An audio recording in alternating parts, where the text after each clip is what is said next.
केशव केवट blog channel को subscribe लाइक share जरूर करें। धन्यवाद।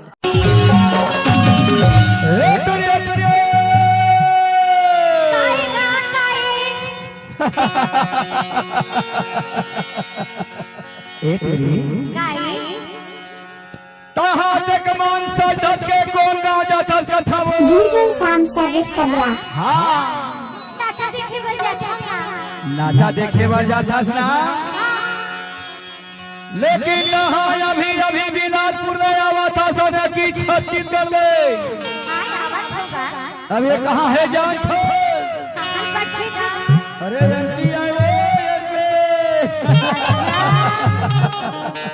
ये कौन गावे जाना? ये हाँ पर गाँव है। अच्छा तहाँ ये गाँव आया हर बने सोच समझ के रही कहा था वो काबर जाना। अगर यहाँ के तूरा बोलो देख ही ना, अरे हमारे सरपंच भैया देख ही ना, तब बात का सबरे कच्चा चबा जही रे। ऐसा नहीं होगा।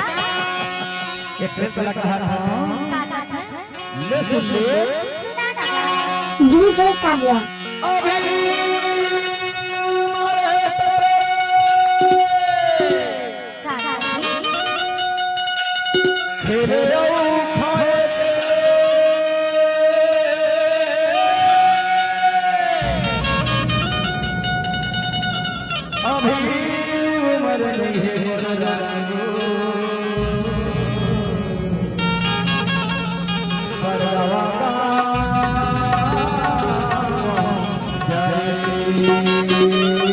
DJ Kavya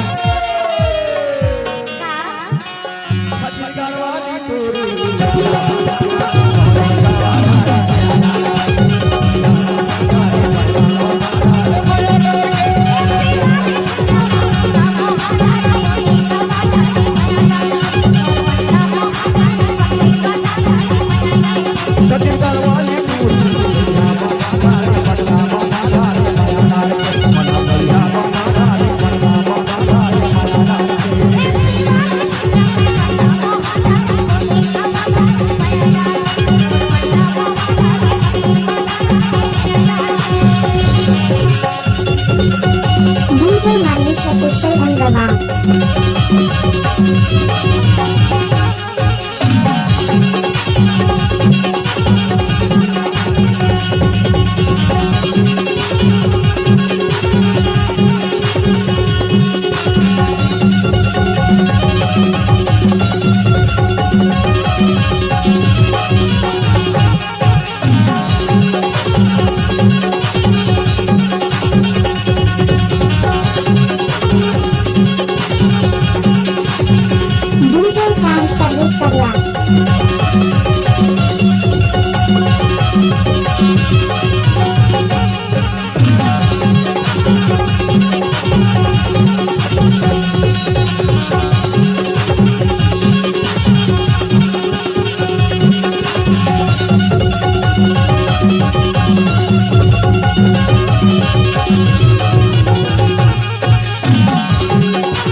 Bye.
Official Andaman.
Keshav केवट ब्लॉग चैनल को सब्सक्राइब लाइक शेयर जरूर करें। धन्यवाद।